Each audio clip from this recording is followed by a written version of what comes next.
오늘 시편 107편에 있는 말씀은 바벨론 포로기를 마치고 고국으로 돌아온 이런 시대적 배경을 가지고 있습니다.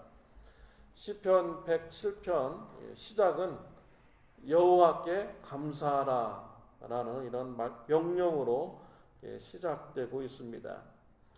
오늘 본문 말씀을 통하여서 이스라엘 백성들이 무엇에 대해서 감사해야 되는지 같이 나누고자 합니다. 그래서 저와 여러분들도 이스라엘 백성들과 같이 감사하는 신앙의 결단이 있으시기를 바랍니다. 첫 번째로 이스라엘 백성들은 구속하신 은혜를 감사하였습니다. 2절 하반절에 보면 여호와께서 대적의 손에서 저희를 구속하사라는 말씀이 있습니다. 남왕국 유다는 BC 586년에 바벨론에 의해서 멸망당합니다. 유대인들은 바벨론으로 포로로 끌려갔습니다. 유대 나라가 멸망하기 전부터 바벨론으로 포로로 끌려갔습니다. 3차에 걸쳐서 포로로 끌려갔습니다. BC 606년, BC 597년, 그리고 586년에 마지막으로 나라가 멸망하면서 포로로 끌려가게 됩니다. 바벨론 포로 생활에서 그들이 원하는 것은 독립이겠죠. 그렇지만 그들에게는 나라를 독립시킬 수 있는 그런 힘이 없었습니다. 하나님께서는 이스라엘 백성들을 바벨론 포로기를 겪게 하면서 70년 동안 그곳에 있게 될 것이다.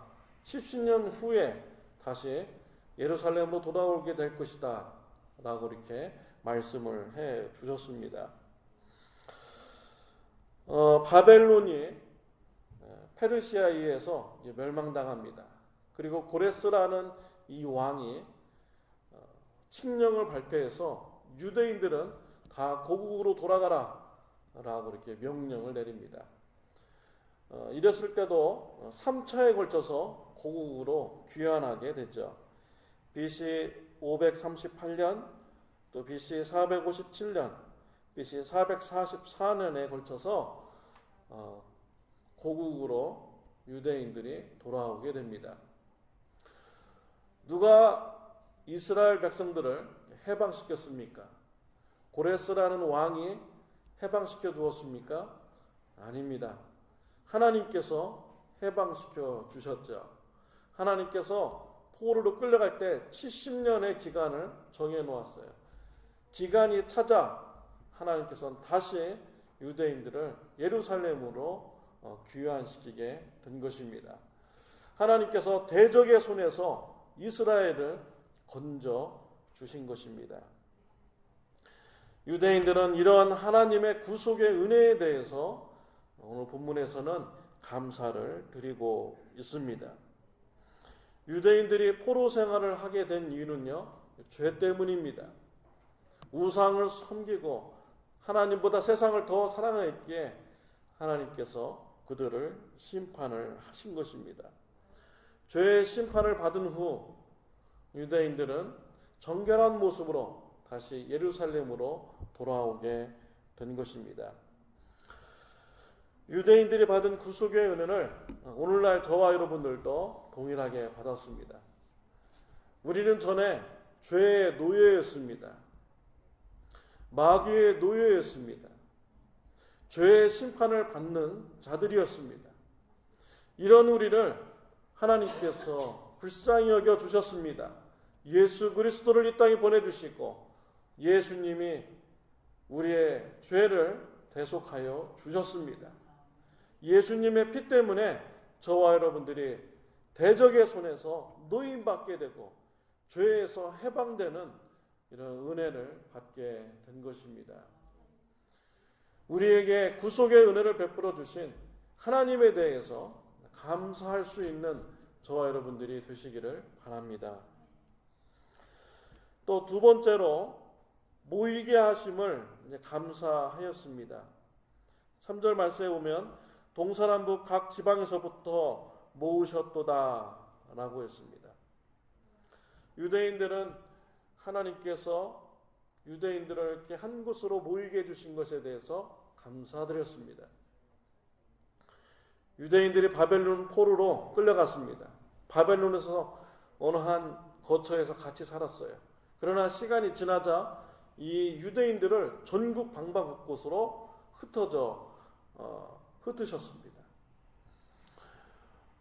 그랬던 이런 유대인들을 하나님께서는 다시 예루살렘으로 귀환하게 하고 그곳으로 다시 모이게 하신 것입니다.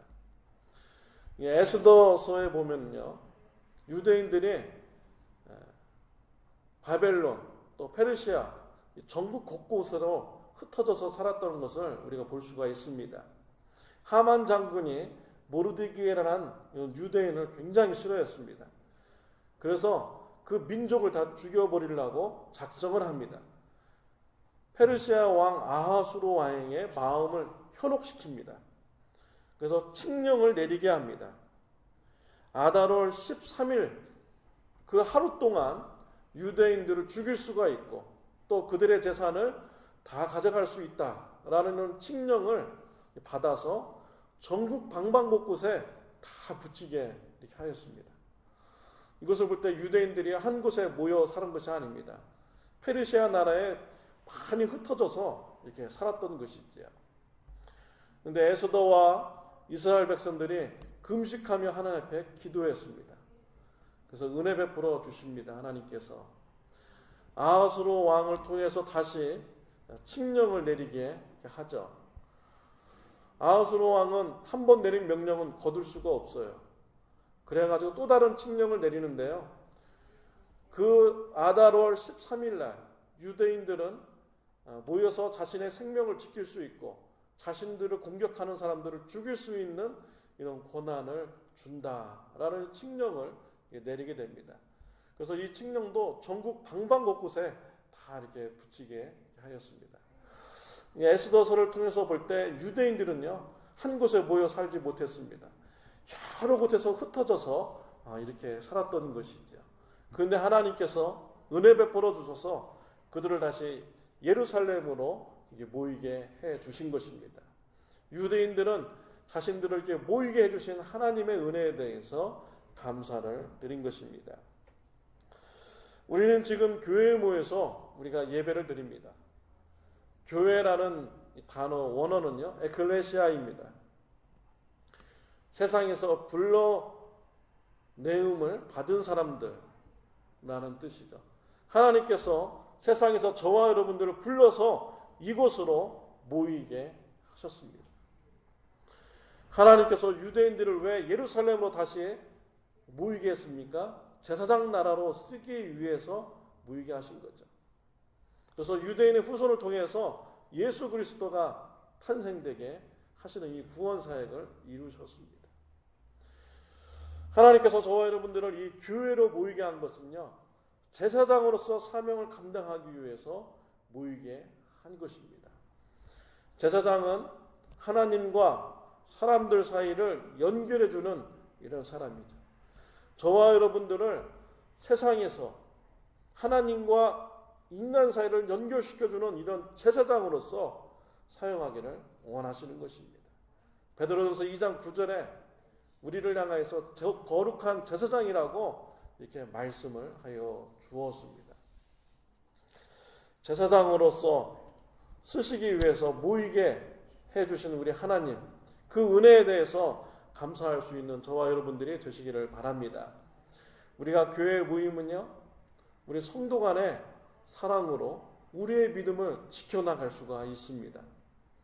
그리고 우리가 모이면 하나님 앞에 예배 드릴 수 있고요, 또 우리가 모이면 제자 훈련을 서로 할 수가 있어요. 서로 가르치고 배우면서 우리가 하나님을 아는 지식을 더해가고 예수님을 닮아가는 이런 성도의 삶을 살아갈 수 있습니다. 또 우리가 모이면요, 전도할 수 있습니다. 영혼 구원 사역을 우리가 감당할 수가 있어요. 먼 곳에 가서 주의 복음을 전할 수가 있습니다. 이 교회에 모이게 해주시고 구원 사역을 할 수 있도록 해주신 하나님께 대하여 감사할 수 있는 저와 여러분들이 되시기를 바랍니다.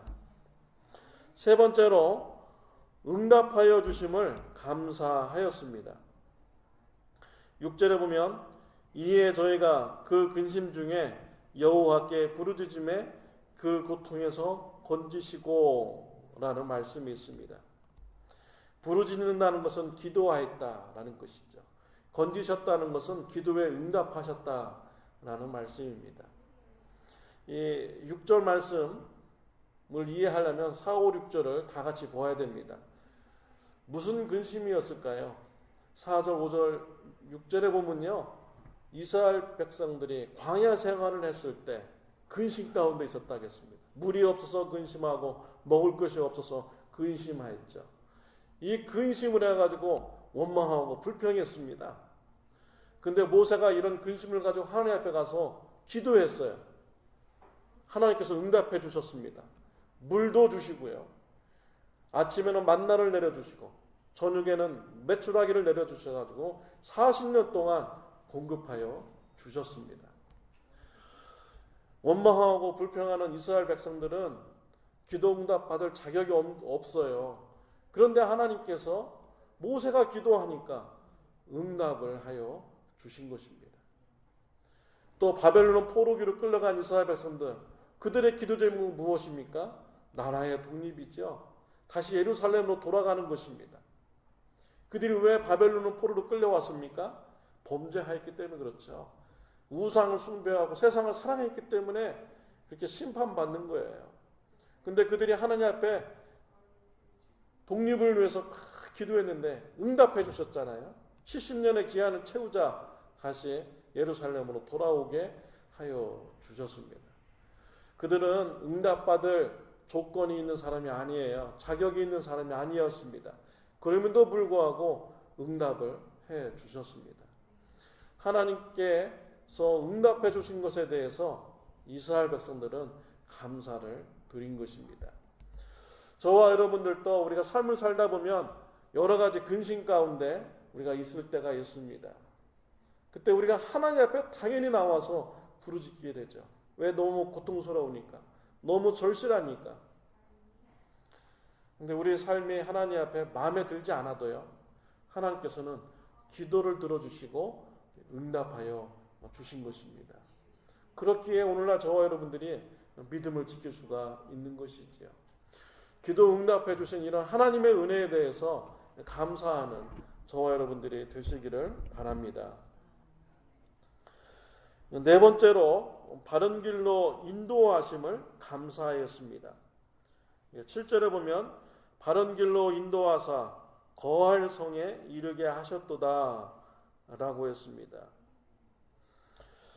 유대인들은 하나님께서 바른 길로 인도해 주심을 감사드렸습니다. 하나님은 그의 백성들을 바른 길로 인도하신 분입니다.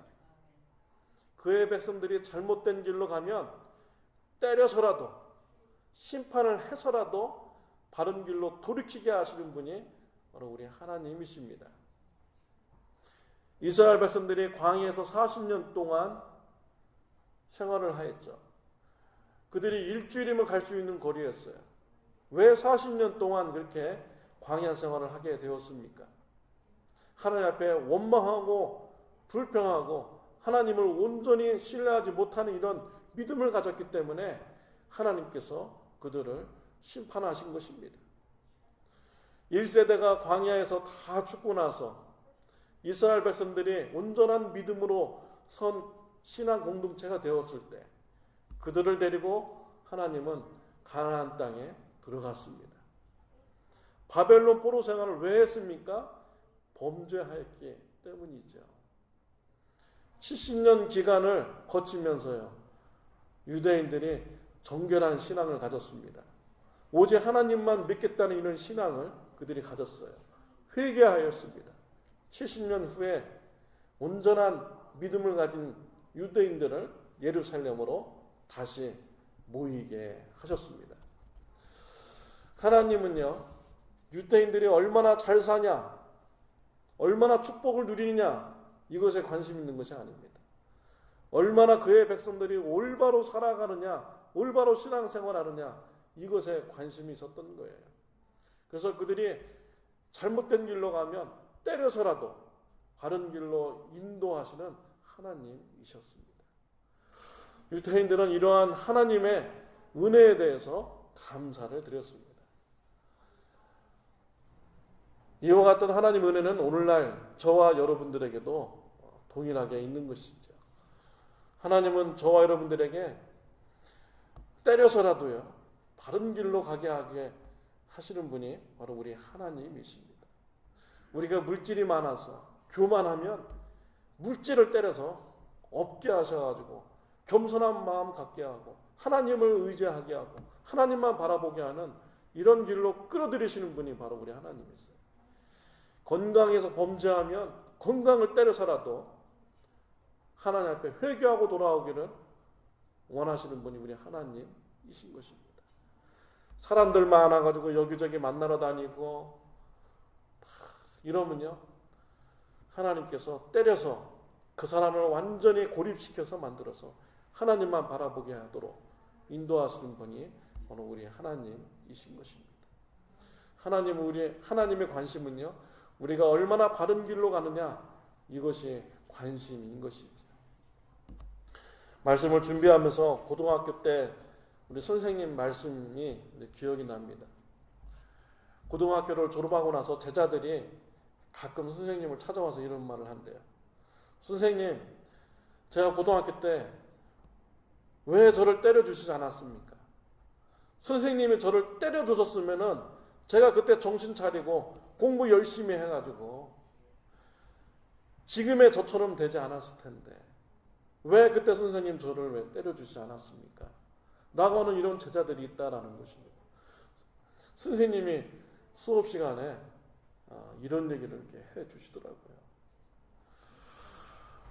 때려서라도 바른 길로 인도하는 것이 축복된 길이죠. 우리가 잘못된 길로 갔을 때 하나님께 얻어 맞고 바른 길로 가는 것이 바로 축복된 일인 것입니다. 바른 길로 인도하시는 하나님을 감사하시는 저와 여러분들이 되시기를 바랍니다. 다섯 번째로 만족함을 주시기에 감사드렸습니다. 9절 말씀에 보면 저가 사모하는 영혼을 만족해 하시며 줄인 영혼에게 좋은 것으로 채워주심이로다 라고 했습니다. 하나님께서는 하나님을 사모하는 자를 만나주시고요 만족해 하시는 것입니다. 하나님을 찾는 자에게 하나님께서는 만나주시는 분이 바로 우리 하나님이신 것입니다. 그리고 그 하나님을 찾는 자에게 상상치도 못할 은혜를 주시는 분이 바로 우리 하나님이신 것입니다. 하나님께서 저와 여러분들에게 얼마나 상상치 못할 은혜를 주셨습니까? 하나님께서 예수 그리스도를 이 땅에 보내주시고요. 예수님이 저와 여러분들을 위해서 십자가에서 죄의 형벌을 대신 받아주시고 죽으시는 이 사랑을 우리를 깨달아 알게 하여 주셨습니다. 우리가 예수님의 사랑을 우리가 깨달아 알았을 때 정말 상상을 초월하는 우리가 그 사랑을 우리가 느꼈잖아요. 내가 무엇이건데 우리 예수님께서 나를 위해서 십자가 못 박혀 고난 받으시고 죽으셨는가. 이와 같이 하나님은요 우리가 하나님을 찾을 때 상상치 못할 사랑을 우리에게 부어주시고요 우리에게 영혼의 만족함을 주시는 분인 것입니다. 한경직 목사님께서 성도님들과 제자 훈련을 하고 있었습니다. 그런데 한 성도님이 목사님께 질문을 했습니다. 목사님, 왜 예수님께서는 가룟 유다를 제자 삼았습니까? 그럼 못된 사람을 어떻게 제자 삼을 수 있습니까? 이해가 되지 않는다는 것입니다. 그때 한경직 목사님께서 대답하십니다. 나도 이해가 되지 않는 것이 한 가지 있는데 하나님께서 왜 나를 사용하시는지 나도 이해가 되지 않는다 라고 이렇게 대답을 하였다고 합니다. 이런 대답을 듣고 성도도 하나님의 은혜에 대해서 감사하고 눈물을 흘렸다는 이런 예화가 있습니다. 한경주 목사님 굉장히 훌륭하신 분이죠. 굉장히 검소하시고 또 민족의 신앙의 지도자로서 존경받는 이런 분입니다. 근데 그분에게요, 큰 결점이 있잖아요. 그분은 친일파 신사참배할 때 그분이요, 신사참배 했던 사람입니다. 우상을 숭배했던 사람. 이런 큰 결점이 있는 사람이었는데 하나님께서 그를 버리시지 아니하고 그분을 계속 사용하여 주셨어요. 민족의 신앙의 지도자로 삼아 주셨습니다. 그래서 이 한경주 목사님은 왜 하나님께서 나를 사용해 주시는지 이해가 되지 않는다라고 얘기를 했습니다. 한경주 목사님 뿐입니까? 저와 여러분들도 마찬가지죠. 우리 하나님 보시기에는 너무나 큰 결점이 있습니다. 많은 잘못된 모습이 이렇게 있는 것이죠. 그런데도 불구하고 하나님께서는 저와 여러분들을 사랑하여 주시고 있습니다. 그리고 이 땅에서 제사장으로서 사용하여 주고 있습니다. 저와 여러분들을 사용하여서 많은 사람들이 하나님의 사랑으로 돌아오도록 하는데 쓰임을 우리를 사용하여 주시고 이렇게 있는 것입니다. 만족함을 주시는 이 하나님의 사랑에 대해서 감사하는 저와 여러분들이 되시기를 바랍니다. 오늘 본문은 유대인들은 구속하신 은혜를 감사드렸습니다. 모이게 하여 주심을 감사드렸습니다. 응답하심을 감사드렸습니다. 바른 길로 인도하심을 감사드렸습니다. 만족함을 주심을 감사드렸습니다. 저와 여러분들에게도 하나님께 감사가 넘치는 축복이 있으시기를 바랍니다. 기도하겠습니다. 하나님 아버지, 감사합니다. 죄 많고 허물 많은 우리의 모습인데도 불구하고 우리를 사랑하여 주시고 기도할 때마다 응답하여 주심을 하나님 감사합니다. 또 하나님의 귀한 도구로 사용하여 주심을 감사합니다. 하나님의 사랑에 우리의 영혼이 만족함을 느끼게 하여 주시니 하나님 아버지 감사합니다. 저와 우리 성도님들 감사가 넘치는 신앙 갖도록 축복하여 주옵소서. 예수님의 이름으로 기도드렸습니다. 아멘.